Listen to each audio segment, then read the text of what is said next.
Monsieur le Premier ministre d'Israël, cher Bibi, merci pour ces mots. Mesdames et Messieurs les membres du gouvernement, Monsieur le Président du CRIF, Monsieur le Président des fils et filles des déportés juifs de France, Monsieur le Président de l'Union des déportés d'Auschwitz, Monsieur le Président de la Fondation de la mémoire de la Shoah, Monsieur le Président du Comité français pour Yad Vashem, Messieurs les grands rabbins, Madame la maire de Paris, Mesdames et Messieurs les parlementaires, Messieurs les préfets, Mesdames et Messieurs les représentants du corps diplomatique, Mesdames et Messieurs les élus, Mesdames, Messieurs. Si je suis ici parmi vous en ce jour sombre et solennel, c'est en effet pour que se perpétue le fil tendu en 1995 par Jacques Chirac, à qui je veux tout particulièrement rendre hommage aujourd'hui.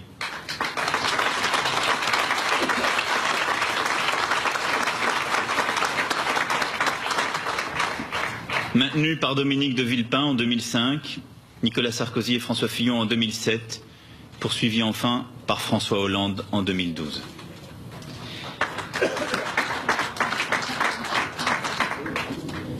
Récemment encore, ce que nous croyons établi par les autorités de la République, sans distinction partisane, avéré par tous les historiens, confirmé par la conscience nationale, s'est trouvé contesté par des responsables politiques français prêts à faire reculer la vérité.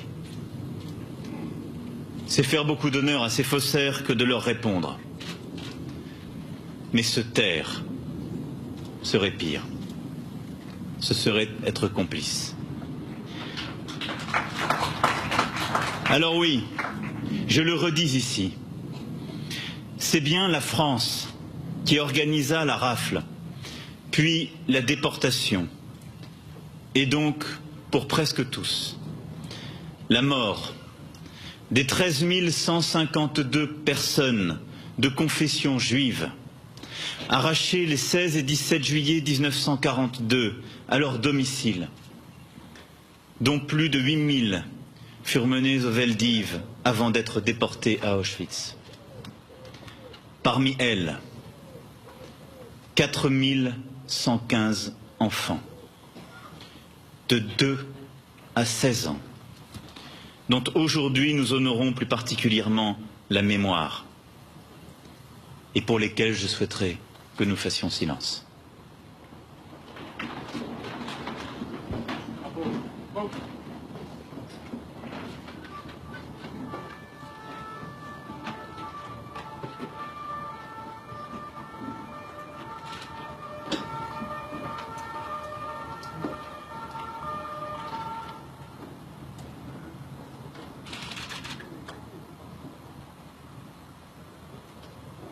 Merci.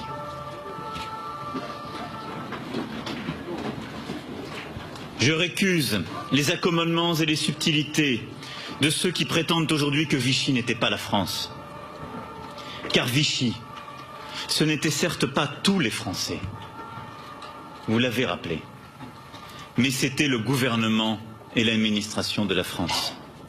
Les 16 et 17 juillet 1942 furent l'œuvre de la police française, obéissant aux ordres du gouvernement de Pierre Laval, du commissaire général aux questions juives, Louis Darquier de Pellepoix, et du préfet René Bousquet. Pas un seul Allemand n'y prêta la main. Je récuse aussi ceux qui font acte de relativisme en expliquant qu'exonérer la France de la rafle du Veldiv serait une bonne chose, et c'est ainsi s'inscrire dans les pas du général de Gaulle, de François Mitterrand, qui, sur ce sujet, restèrent mutiques. Mais parce qu'il est des vérités dont l'état de la société, les traumatismes encore vifs des uns, le déni des autres, a pu brider l'expression.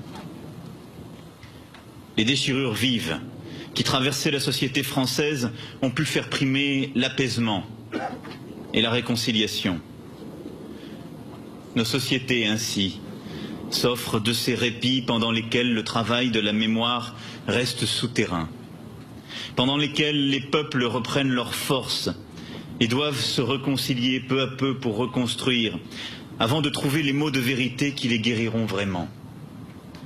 Avant aussi de retrouver le courage collectif d'affronter les fautes et les crimes. C'est pourquoi nous n'avons pas à juger ici le parti choisi par ces deux chefs de l'État, tous deux acteurs de la Seconde Guerre mondiale et de ses complexités. Mais rappelons-nous aussi que c'est François Mitterrand qui institua cette journée du souvenir, et rappelons-nous surtout, durant toutes ces années, le combat souterrain de tant et tant pour que rien ne soit oublié. Et puis, le temps fait son œuvre. Les témoins et les survivants parlent, les archives s'ouvrent, les historiens travaillent, la société mûrit ses drames et ses deuils. Alors, la vérité se fait jour. Et elle est implacable, irrévocable. Elle s'impose à tous. La cacher ou l'amoindrir insulte notre mémoire collective. La France, en reconnaissant ses fautes, a ouvert la voie à leur réparation. C'est sa grandeur. C'est le signe d'une nation vivante qui sait regarder son passé en face. C'est là le courage d'un peuple qui ose son examen de conscience et tend la main à leurs victimes et leurs enfants. Tendre la main, retisser les liens, ce n'est pas s'humilier par je ne sais quelle repentance, c'est se grandir, c'est être fort. Je sais tous ceux qui diront que des journées comme aujourd'hui ou des propos comme ceux que je viens de prononcer, c'est encore rappeler les humiliations de notre pays. C'est une repentance indigne. Ça n'est rien de tout cela. C'est l'indispensable travail de mémoire et d'histoire. C'est la responsabilité qui est la nôtre, celle de réconcilier notre peuple jusqu'au bout, jusque dans ces pages d'ombre, pour que chacun y retrouve enfin sa place. Savoir où nous avons failli, qui a failli, c'est aussi regarder avec plus de fierté ceux qui ont dit non, ceux qui ont tendu la main à leurs frères en humilité et en humanité.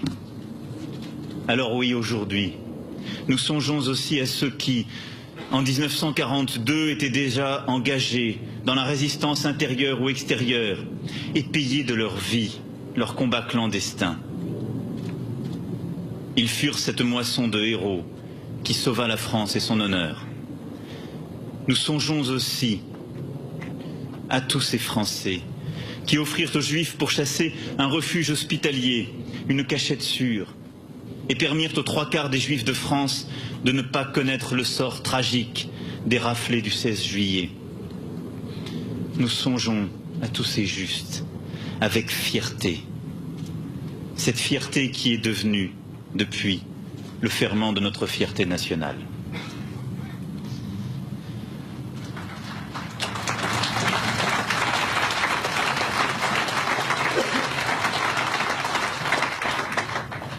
Mais à côté de ces héros, il y avait bien Vichy, il y avait bien l'État français. Car la France et l'État français ne se substituent pas en une nuit à la France de la Troisième République. Ministres, fonctionnaires, agents, responsables économiques, cadres, professeurs, la Troisième République fournit à l'État du maréchal Pétain la plus grande partie de son personnel. Chacun alors entama son chemin vers l'obéissance active ou passive, ou vers la résistance. Le fait est là.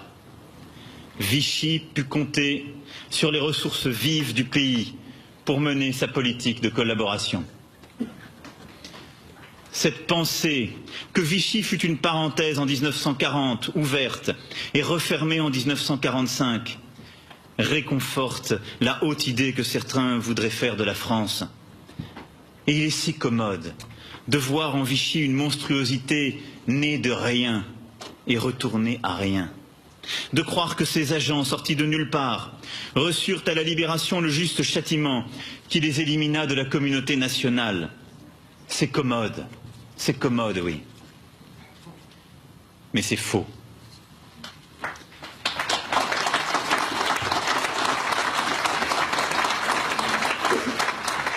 Et on ne bâtit aucune fierté sur un mensonge. Et je vais vous dire pourquoi il importe de ne pas nourrir cette idée. Je vais vous dire pourquoi il faut toujours que nous ayons à l'esprit que l'État français de Pétain et Laval ne fut pas une aberration imprévisible, née de circonstances exceptionnelles. C'est parce que Vichy, dans sa doctrine, fut le moment où purent enfin se donner libre cours ces vices qui déjà entachaient la Troisième République, le racisme et l'antisémitisme. Je voudrais en ce jour que ces deux mots, que l'on galvaude parfois, résonnent de tout leur métal. Je voudrais qu'on entende bien le poids d'abomination et de malheur qu'ils portent. Car ces enfants, dont nous avons vu il y a quelques instants le prénom, le nom, l'âge, inscrits sur le mur du square des enfants du Veldiv, ne furent victimes de rien d'autre que du racisme et de l'antisémitisme.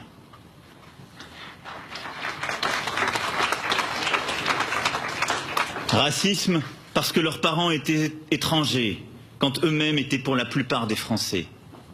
Antisémitisme parce qu'ils furent raflés en tant que juifs. Le supplice de ces enfants, dont Serge Klarsfeld, que je veux ici à nouveau solennellement remercier,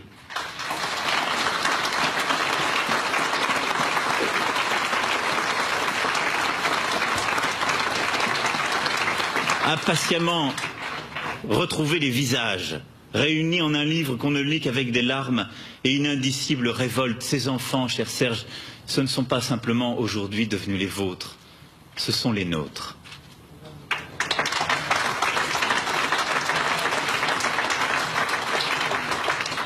Le supplice de ces enfants, depuis l'arrachement à leur foyer, depuis leur arrivée dans cette immense étuve du Veldiv, où pendant plusieurs jours, ils n'eurent rien en partage que la détresse, sans nourriture, sans eau, jusqu'à ce que le capitaine des pompiers Pierret, plus tard reconnu juste parmi les nations, exige qu'on leur en donne.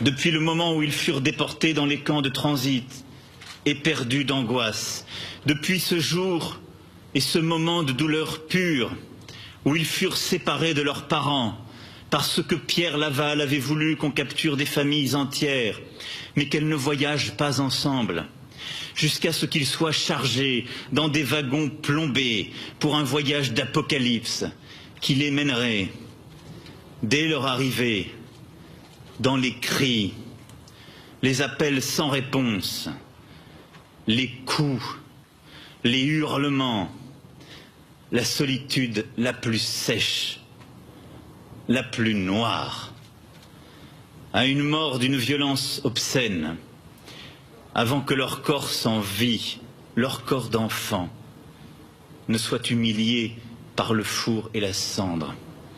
Ce supplice, leur supplice, qui défie l'entendement, qui défie les mots, a commencé ici, le 16 juillet 1942 au matin.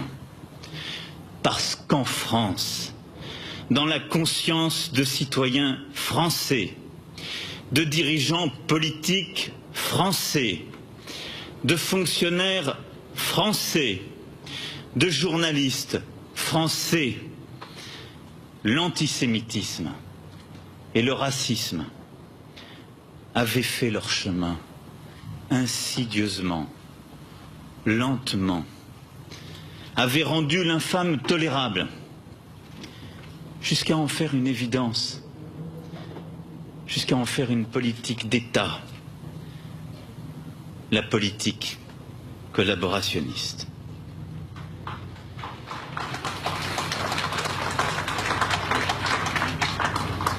C'est cela, tout cela, qui fit que cette atrocité absolue put advenir.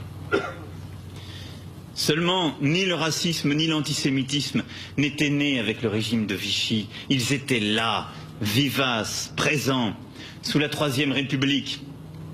L'affaire Dreyfus en avait montré la virulence. Les années 30 lui rendirent un élan nouveau par l'émergence d'intellectuels, de partis, de journaux qui en avaient fait doctrine.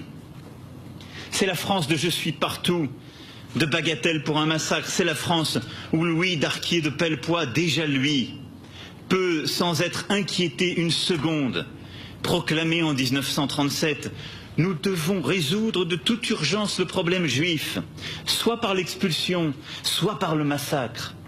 C'est la France où l'antisémitisme métastasé dans l'élite et dans la société, préparant insidieusement les esprits au pire.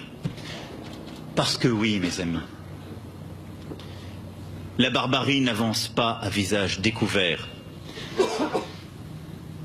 Elle ne porte pas l'uniforme. Et lorsque les bottes nazies frappent le pavé de Paris, il est déjà trop tard. La barbarie se forge d'abord dans les esprits. Ce sont les idées et les mots qui progressivement font sauter les digues de nos consciences, font reculer la civilisation, qui nous habituent à écouter, à accepter des paroles que nous ne devrions même pas entendre. Hitler,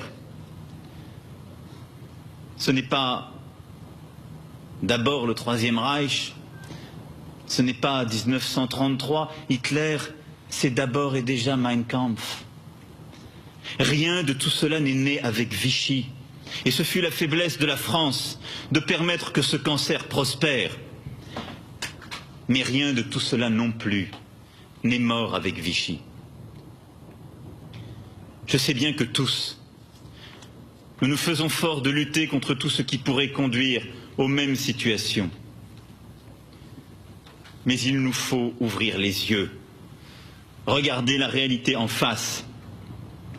En France, aujourd'hui, cette corruption des esprits, cet affaiblissement moral et intellectuel que sont le racisme et l'antisémitisme, sont encore présents et bien présents. Ils prennent des formes nouvelles, changent de visage, choisissent des mots plus sournois. Il suffit pourtant de s'y arrêter un instant pour percer à jour, derrière les nouvelles apparences, le vieux racisme, l'antisémitisme le plus recuit. Le racisme ordinaire pullule dans le vocabulaire, dans les caricatures. Il ferme le marché du travail à des jeunes gens que stigmatise un nom ou un prénom. Les conflits du monde s'invitent dans certains territoires de notre République, créant des divisions qui chassent les enfants juifs de certaines écoles ou enferment sur leur communauté des familles issues de l'immigration. Et puis un jour, parce qu'on s'est tu, parce qu'on n'a pas voulu voir, le passage à l'acte intervient.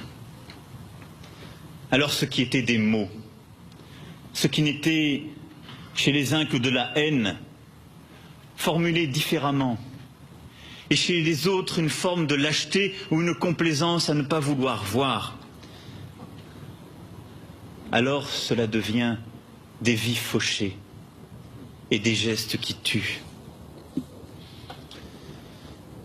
Ilan Halimi, Jonathan Sandler et ses deux fils, Harry et Gabriel, Myriam Monsénégo, Johan Cohen, Philippe Braham, François-Michel Sada, Yoav Attab l'ont payé de leur vie. Brahim Bouaram aussi. Le père Hamel aussi. Et malgré les dénégations du meurtrier, la justice doit faire désormais toute la clarté sur la mort de Sarah Halimi.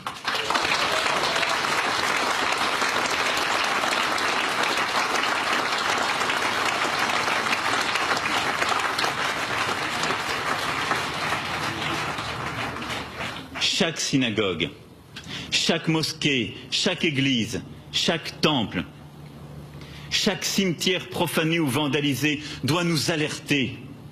Théorie du complot planétaire, fantasme sur la finance mondiale, iconographie insidieuse, angoisse identitaire mobilisant les clichés les plus toxiques, tout cela se diffuse à grande vitesse et atteint des esprits crédules ou perméables. Le racisme et l'antisémitisme disposent pour réaliser leur travail de sape, de moyens inédits de propagande. Les réseaux sociaux en sont les grands pourvoyeurs et nous n'avons pas encore pris la mesure de leur influence à cet égard. Nos magistrats et nos forces de l'ordre doivent y être mieux formés. Alors oui, nous luttons. Nous luttons grâce à ce travail de mémoire indispensable que vous réalisez pour retrouver la trace vibrante des martyrs. Leur nom, leur prénom, leur âge, leur adresse, tout ce qui rattache par un fil ténu, le plus ténu possible, de ces existences brisées à notre réalité, vient nous rappeler que la barbarie est ici, au coin de la rue. Ce que les Klarsfeld ont accompli en ce sens depuis des décennies est essentiel et mérite notre profonde gratitude.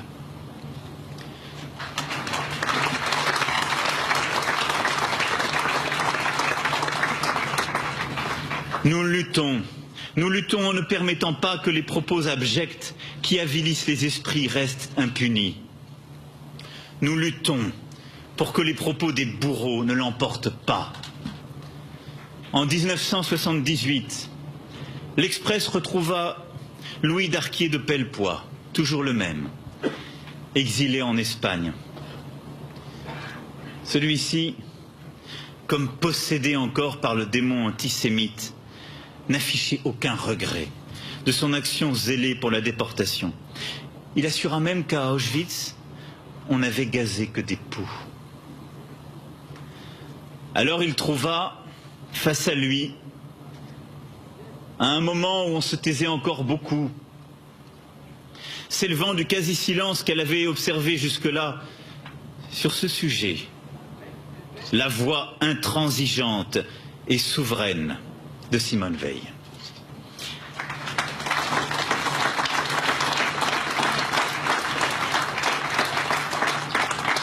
Cette même année, Serge Klarsfeld publiait le mémorial de la déportation des Juifs de France. De telles voix sont sans prix lorsque la bête immonde émerge de l'ombre. Celle de Simone Veil vient de se taire avec ses indignations et ses combats fondamentaux.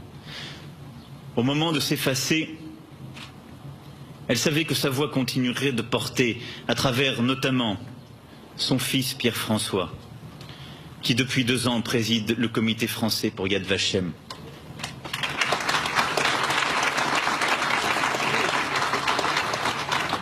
Mais on se trompe à dire cela. Ces voix ne s'éteignent pas. Elles ne s'éteignent jamais, parce que nous avons décidé qu'elles ne s'éteindront pas.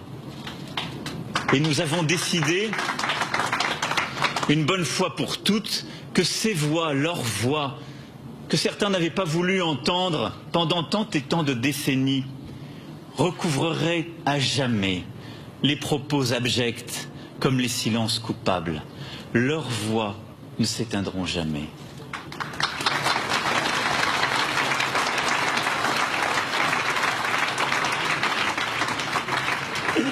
Et ces voix, ce furent aussi celles de Samuel Pisard, qui nous a quittés en 2015, d'Elie Wiesel, de Jean-Raphaël Hirsch, disparus tous deux en 2016.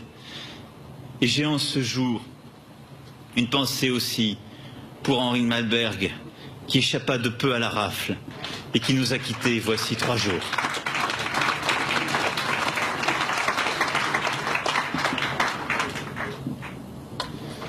Dans le monde tel qu'il va, où les guerres de religion renaissent, où les conflits ethniques ressurgissent, où l'intolérance, le communautarisme se donnent la main, tout doit être fait pour que l'humanité ne consente pas à s'avilir. Combien alors nous serons précieux les exemples de ces déportés qui, dans les camps, plongés dans la misère radicale, enveloppés dans l'ombre de la mort, se haussèrent au-dessus de l'instinct de survie où on voulait les réduire pour soigner, nourrir, vêtir leurs compagnons d'infortune et parfois même pour peindre et dessiner, comme Léon Delarbre ou Boris Stassitsky pour tenir un journal, comme Etty Hillesum pour composer des quatuors ou des opéras, comme Germaine Tillon, et pour donner, avec pour seule documentation de leur mémoire, des conférences sur Proust, Michel-Ange, les sciences naturelles. Certains disaient que c'était un simulacre pour se tenir encore en vie. Mais ça n'était rien de cela. C'était avoir compris que ce qui leur était nié n'était pas simplement la vie, peu à petit feu. C'était leur humanité, c'était notre humanité. Et que jour après jour, quoique amaigris, épuisés, défendre notre civilisation, notre histoire, nos peintres, une langue ou une philosophie, c'était refuser de céder le moindre centimètre de cette civilisation, parce que ce qui était en cause, ça n'était pas survivre, c'était vivre pleinement, totalement, c'était défendre là, dans chacun de ces endroits, cette humanité dont chacune et chacun de ces hommes étaient à ce moment-là les véritables dépositaires. Et cela, nous ne l'oublierons jamais.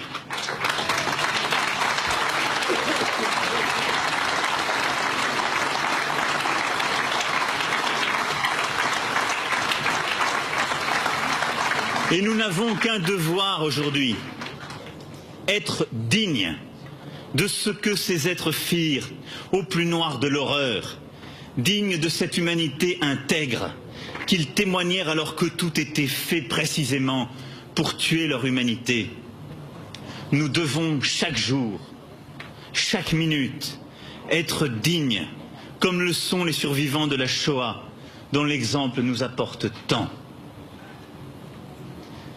Parce que notre République, c'est justement ce projet d'une humanité constamment réinventée, en quête du meilleur d'elle-même, par la solidarité, par la culture, par l'éducation.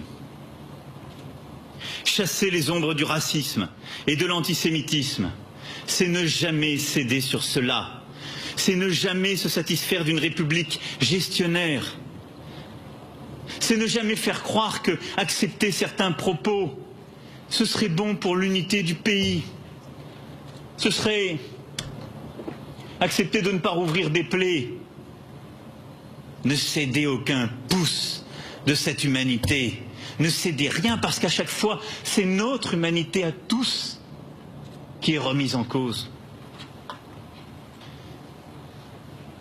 Car chaque nation court le risque de devenir somnambule et d'accepter l'inacceptable par habitude, par lassitude. C'est ne jamais admettre que les contraintes économiques puissent conduire au renoncement, d'où naissent les pires dérives. C'est ne jamais céder sur l'école, c'est ne jamais céder sur la transmission, c'est ne jamais céder sur la culture, c'est ne jamais céder sur le combat contre l'obscurantisme et l'ignorance. Nous devons, sans relâche, soutenir sur le terrain ceux qui se mobilisent.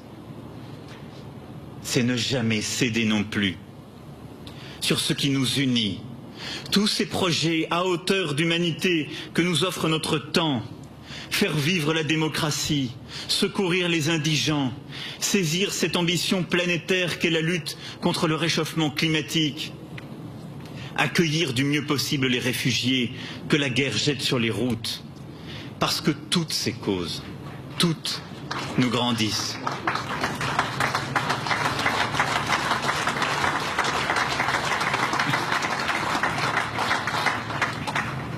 Cette lutte, c'est aussi celle que nous menons et que nous continuerons à mener partout ensemble, Monsieur le Premier ministre, contre le terrorisme obscur et le pire des fanatismes, contre tous ceux qui voudraient nous faire oublier ce que je viens de rappeler.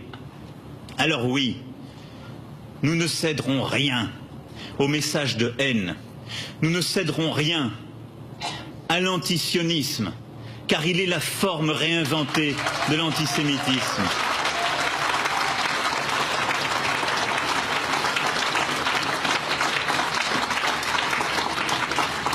Et nous ne céderons rien à toutes celles et ceux qui, sur tous les continents, cherchent à nous faire renoncer à la liberté, cherchent à recréer les divisions, cherchent à nous faire renoncer à cette humanité, notre démocratie, notre République.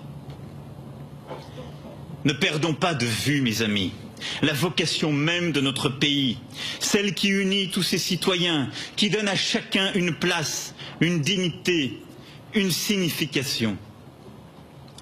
Car c'est ce que nous pouvons opposer de mieux aux puissants dissolvants que sont la haine raciste et antisémitiste. C'est de l'absence d'espoir, du sentiment d'inutilité et de déclassement que naissent les peurs et les haines qui nous opposent les uns aux autres. Ce sont toutes ces haines qui se fondent sur ce que l'on est, sur d'où l'on vient, sur ce que l'on croit, que nous devons combattre. Ne nous laissons pas non plus convaincre par les prophètes de malheur qui passent leur temps à nous dire que l'horizon est sombre, que l'espoir est vain, que la France n'en a plus pour longtemps, que peut-être elle a déjà disparu, qu'elle s'habitue à ces violences et ces divisions, et qui désignent des boucs émissaires. Car ils sont aussi, dans ces mots, dans ces idées, les ferments du désespoir et de la discorde. La République se tient debout parce qu'elle sait protéger tous ses enfants. La République se tient debout parce qu'elle sait regarder tout son passé. La République se tient debout parce qu'elle ne renonce et ne renoncera à rien de ce qu'elle est et de toutes ses valeurs.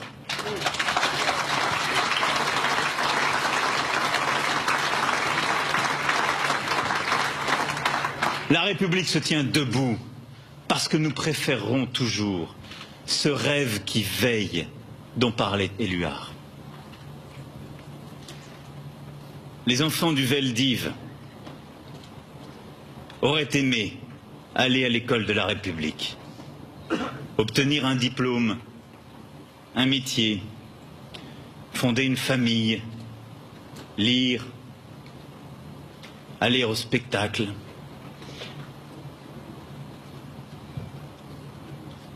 Ils auraient aimé apprendre et voyager. Et leurs parents auraient voulu les voir grandir, vieillir ensemble. Tous auraient voulu aimer et être aimés. Nous leur avons redonné un nom, un prénom, des âges et des adresses.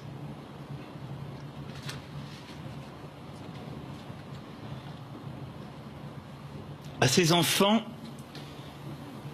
je veux dire que la France ne les oublie pas. Je veux dire qu'elle les aime.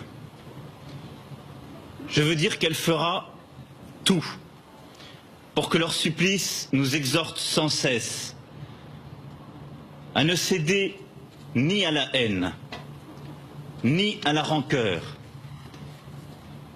ni au désespoir. Nous ferons, les enfants, une France où vous auriez aimé vivre. Nous ferons, les enfants, une France où vous vivrez toujours. Vive la République, vive la France.